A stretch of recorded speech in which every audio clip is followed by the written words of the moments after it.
በአጣብቂኝ ውስጥ የዓለም አቀፉ የገንዘብ ተቋም የኢትዮጵያን ኢኮኖሚ ግምገማ ማድረግ ጀምሯል። የአይኤምኤፍ ሰዎች አዲስ አበባ መጥተዋል። ከዚሁ ጎን ለጎን ደግሞ የኢትዮጵያ ልዑካን ቡድን በአሜሪካ ከከፍተኛ ባለስልጣናት ጋር እየተመካከረ ነው። ኢትዮጵያና አሜሪካ ያላቸው ግንኙነት አስጊ ጉዳዮች አሉት። የኤርትራ መምጣትም እዚህ ጋር የሚጠቀስ ነው። በተጨማሪ ግን የኢኮኖሚ አንድምታው እንዴት ይታያል? አንድ ዓመት ከመንፈቅ የሞላው የማክሮ ኢኮኖሚ ማሻሻያ ምን ላይ ደርሷል የሚለው በጥልቅ መታየት ያለበት ነው። ከመጋረጃው ጀርባ ያሉ ታሪኮችን ገልጦ ለመከታተል የቅዳሜ ገበያ የዩቲዩብ ቻናልን ሰብስክራይብ ያድርጉ። ትኩስ ትንታኔዎቻችን ወዲያው እንዲደርሷችሁ የደወል ምልክቱን ይጫኑ። ቅዳሜ ገበያ።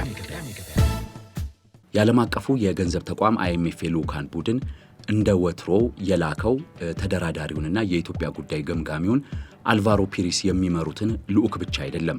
አይኤምኤፍ አዲስ አበባ የተገኘው በዋና ዳይሬክተሯ ክሪስታሊና ጆርጂየቫም ጭምር መሆኑ የኢትዮጵያ ጉዳይ በጣም ጥልቅና በደንብ የሚመረመር መሆኑን የሚያሳይ ይመስላል። ክሪስታሊና ጆርጂየቫ ከጠቅላይ ሚኒስትር አብይ አህመድ ጋር ተነጋግረዋል። የኢኮኖሚ አንድምታዎቹ ላይ ውይይት አድርገዋል። አንዳንድ አመላካች ነጥቦችን አንስተዋል። ምን ማለታቸው ነው የሚለው በደንብ መታየት ያለበት ነው።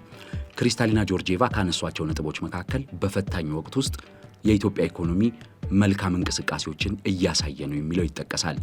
ይህንን ያሉበት ምክንያት የኢትዮጵያ ኢኮኖሚ በነዳጅ ዋጋ ንረትና በዓለም አቀፍ የኢኮኖሚ ጫና ውስጥ ጥሩ እየተንቀሳቀሰ ነው ማለታቸው ነው።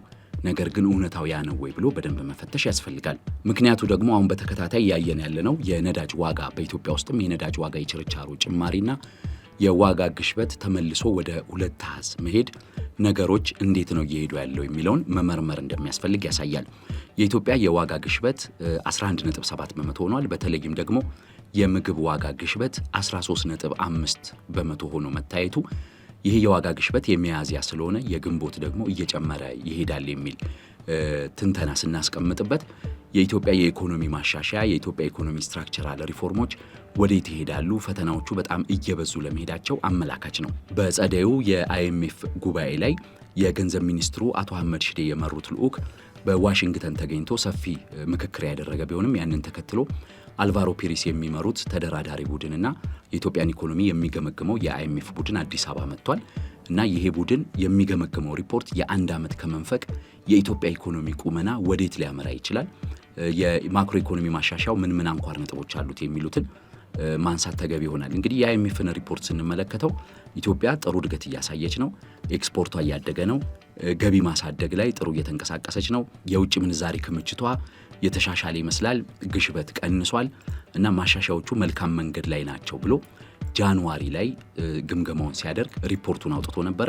ያንንም ግምገማ አድርጎ ከ200 ሚሊዮን ዶላር በላይ መልቀቁ ይታወሳል ጥር ላይ። በአጠቃላይ አይኤምኤፍ ለኢትዮጵያ የኢኮኖሚ ማሻሻያ ወይም ደግሞ ኤክስቴንድድ ክሬዲት ፋሲሊቲ የሚለው የተራዘመ የዕዳ አቅርቦትና አስተዳደር ፕሮጀክቱ ላይ 3.4 ቢሊዮን ዶላር ነው አይኤምኤፍ ለኢትዮጵያ የመደበው። ከዛ ውስጥ እስካሁን 2.1 ቢሊዮኑን ሰጥቷል። ቀሪው እንግዲህ በአንድ ዓመት ከመንፈቁ የሚታይ ነውና የአሁኑ እንዲለቀቅ የኢትዮጵያ መንግስት የሪፖርት ግምገማውን ይጠብቃል። ይህንን ግምገማም ለማድረግ ነው የአይኤምኤፍ ልዑክ የመጡት። ከአልቫሮ ፒሪስ በተጨማሪ ግን ክሪስታሊና ጆርጂየቫ የመጡበት ዋነኛው ምክንያት በኢትዮጵያ ኢኮኖሚ የታዩ በጣም አስጊ ምልክቶች አሉ በአሁኑ ወቅት። በእርግጥ ከፍተኛ ምክንያቱ ዓለም አቀፋዊ ጫናው ነው።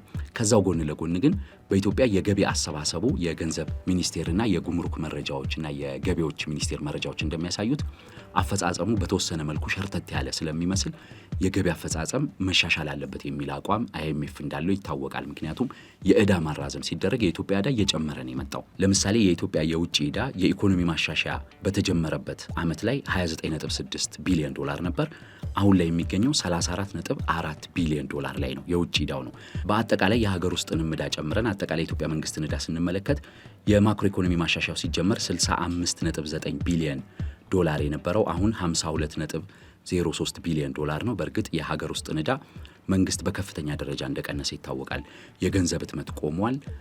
የግምጃ ቤት ሰነድ ግዢዎችንም በተወሰነ መልኩ እየገደበ መሄዱና የሀገር ውስጥ ብድርን ቀዝቀዝ ማድረጉና በተለይ የኢትዮጵያ ንግድ ባንክ ሰፊ ብድር የሚሰጠው ለግል ዘርፉ እንዲሆን መደረጉ የኢትዮጵያን ኢኮኖሚ ያረጋጋል ከተባሉ እርምጃዎች አንዱ ነው። ግን ዓለም አቀፍ ብድሩ ግን እየጨመረ ሄዷል። ስለዚህ አይኤምኤፍም ሆነ ሌሎቹ ተቋሞች ለኢትዮጵያ መንግስት ብር ስናበድር የመክፈል አቅሙ ምንድን ነው የሚለው እንዲታይ ስለሚፈልጉና የመክፈል አቅሙ እንዲጠናከር ስለሚፈልጉ የገቢ አሰባሰብ ላይ ለውጥ እንዲያደርግና ማጠናከሪያዎች እንዲያደርግ ግፊት ሲያደርጉ ነበር። አዳዲስ የቫት ርዕሶች ተዋውቀዋል። አዳዲስ ወደ ግብር የሚጠቃለሉ ዘርፎች ሲነሱ ነበረ። ከዛው ጎን ለጎን ደግሞ የገቢ አሰባሰቡ መንግስት እንዲጠናከር በቴሌኮም ዘርፍ፣ በውሃ፣ በመብራት፣ በባንኪንግ ሴክተሩ ላይ የዋጋ ለውጦች እንዲኖሩና አንዳንድ ተጨማሪ እሴት ታክስን የመሳሰሉ የግብር ርዕሶች እንዲጨመሩበት ጫና ሲያደርግ ነበረ። አንደኛው ደግሞ የነዳጅ ዋጋ እንደሆነ ይታወቃል። አንድ የነዳጅ ዋጋ ሙሉ በሙሉ ከድጎማ እንዲወጣ ነው አይኤምኤፍ የሚፈልገው።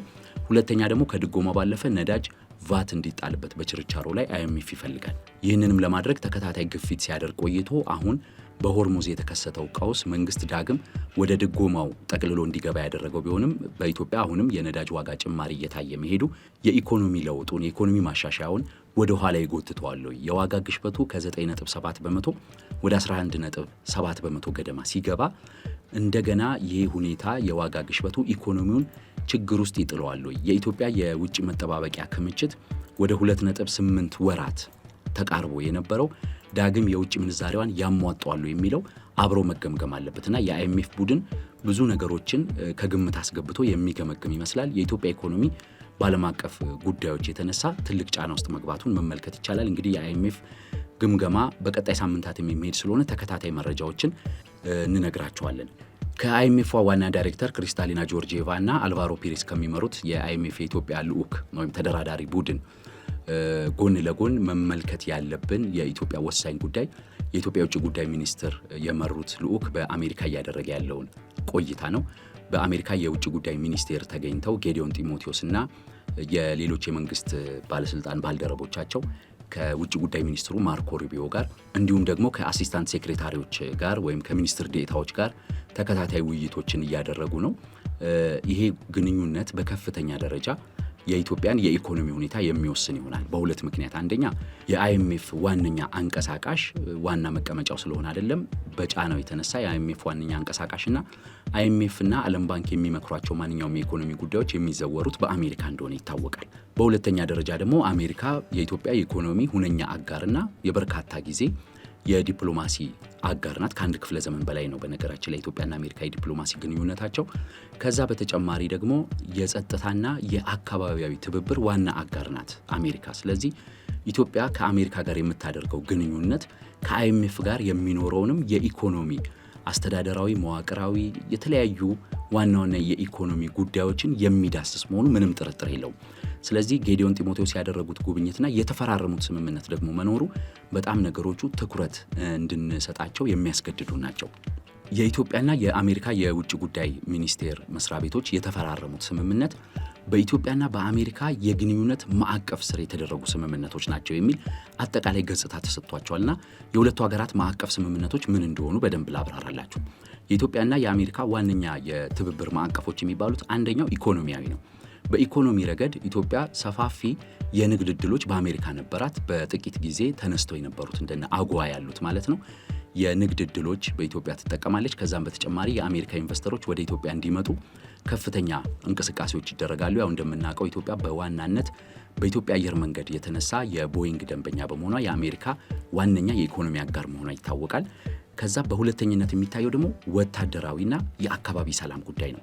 ከወታደራዊ አንጻር ካየነው የኢትዮጵያ መከላከያ ሚኒስቴርና የኢትዮጵያ ጦር ኃይል ከአሜሪካ ጋር ሰፊ ትብብር፣ የደህንነት ትብብራቸውን በጣም ሰፊ እንደሆነ ይታወቃል። በቀጠናዊ ርዕሰ ጉዳዮች የተነሳ ኢትዮጵያና አሜሪካ በሶማሊያ ጉዳይ፣ በቀይ ባህር ጉዳይ፣ በአልሸባብ ጉዳይ፣ በሱዳንና በደቡብ ሱዳን ጉዳይ ሁልጊዜም ተቀራርበው የሚነጋገሩ ናቸው። ስለዚህ የነዚህ ጉዳዮች ዋነኛ ማጠንጠኛ መሆኑ የሚቀር አይደለም። በተለይ አሁን እጅግ አሳሳቢ ያደረገው ወደዚህ ጉዳይ ላይ የኤርትራ መምጣት ነው። የአሜሪካ መንግስት ከኤርትራ ጋር ያለውን ግንኙነት ማሻሻል ይፈልጋል የሚሉ መረጃዎች በቅርቡ በስፋት ወጥተዋል። ይሄ የሆነበት ዋነኛው ምክንያት የኤርትራ መንግስት በቀይ ባህር ላይ ወደብ ያለው ሀገር አሁንም እሱ ስለሆነ የአሜሪካ መንግስት በቀይ ባህር አካባቢ ያለውን አቅም ያለውን እንቅስቃሴ መቆጣጠር ስለሚፈልግ ለጊዜው ወደብ ያለው ኤርትራ በመሆኑ ከሱ ጋር የተሻለ ግንኙነት መመስረት ፈልጓል። የየመንን አካባቢ መከታተል ፈልጓል። ኢትዮጵያ በበኩሏ ደግሞ ከኤርትራ ጋር ጥሩ ግንኙነት ላይ አይደለችም። ከዛ በተጨማሪ የቀይ ባህርና የወደብ ፍላጎቷ እየጨመረ ስለመጣ የአሜሪካ መንግስትና ኤርትራ እያደረጉ ያለው ግንኙነት ለኢትዮጵያ እንደ ስጋት ሊታይ የሚችል ነው። ስለዚህ ይህን ጉዳይ በዝርዝር ማንሳታቸው የሚቀር አይደለም፣ በደንብም የተነሳ ጉዳይ ነው ብለን መደምደም እንችላለን። በሶስተኛ ደረጃ የኢትዮጵያና የአሜሪካ ግንኙነትን ደግሞ የሚወስነው ሰብአዊ ድጋፍ ነው። ዶናልድ ትራምፕ ከመጡ በኋላ የአሜሪካ መንግስት ዩኤስኤድ የተባለውን የረድኤት ተቋም ማገዱና ማፍረሱ ይታወቃል። ቢሆንም ግን እሱን የሚተካ ድጋፍ ለሚያስፈልጋቸው ሀገሮች ድጋፍ የሚሰጥበትና የኢኮኖሚ እርዳታዎቹን የሚያደርግበት ስልት እየፈለገ ስለሆነ አዲስ ማዕቀፍ እየተቀረጸ ነው። ከዚህ ጋር በተያያዘ ኢትዮጵያ ዋነኛ ማዕከል እንደምትሆን ይጠበቃል። ምክንያቱም ዩኤስኤድ ከሚረዳቸው ከ1 እስከ 5 ከሚቀመጡ ሀገራት መካከል ኢትዮጵያ በአንደኛና በሁለተኝነት ነው ለበርካታ ዓመታት ስትቀመጥ የነበረው።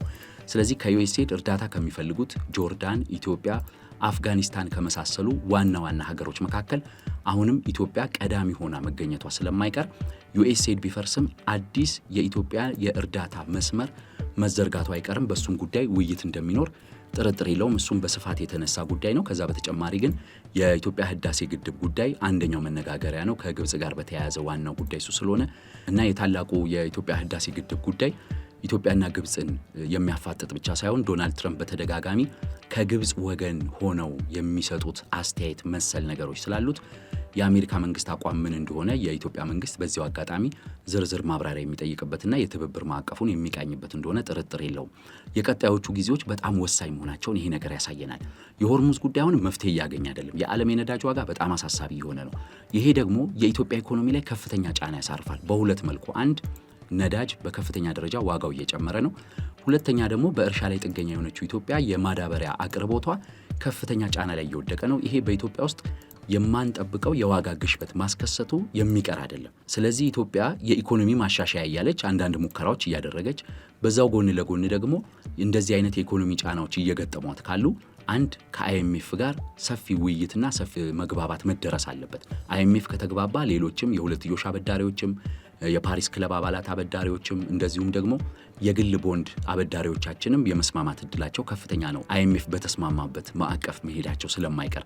በሁለተኛ ደረጃ ደግሞ አይኤምኤፍን ሊያሳምን የሚችለው ሀገር የአሜሪካ መንግስት መሆኑ ይታወቃል። ስለዚህ የአሜሪካ መንግስት ከኢትዮጵያ ጋር ኢኮኖሚያዊ ትብብሩን እንዲያጠናክር የአሜሪካ መንግስት ጋር ያለንን ግንኙነት ማደስና ከዛ ጋር ሰፊ ትብብር ማዕቀፍ መፍጠር በጣም ወሳኝ ነው። አሁን ኢትዮጵያ እያደረገች ያለችው አይኤምኤፍንም ጎን ለጎን ደግሞ አሜሪካንን በማሳመን እያደረገች ያለችውን የኢኮኖሚ ማሻሻያዎች ማህበረሰቡ ላይ ጫና እንዳያሳድር መታገል ያለባት ጊዜ አሁን ነው። አለበለዚያ ግን እና አይኤምኤፍ የሚያመጡት ሕክምናዎች ወይ ሬሜዲዎች ቀላል ያልሆነ ኪሳራ ሊያደርሱ ይችላሉና ከአይኤምኤፍ ጋር የምናደርገው ግንኙነት ከአሜሪካ ጋር ከምናደርገው ግንኙነት መሳ ለመሳ አብሮ መታየት ያለበት ጉዳይ መሆኑ በግልጽ የሚታይ ነው። እናንተስ በዚህ ጉዳይ ምን ትጠብቃላችሁ? ከአሜሪካ ጋር የሚደረገው ድርድር፣ ከአይኤምኤፍ ጋር የሚደረገው ውይይት ወዴት ሊያመራ ይችላል የሚለው ላይ ሀሳባችሁን ልታጋሩን ትችላላችሁ። የቅዳሜ ገበያ የዩቲዩብ ቻናልን ሰብስክራይብ አድርጉ። ትኩስ ትንታኔዎቻችን እንዲደርሷችሁ የደውል ምልክቱን ይጫኑ።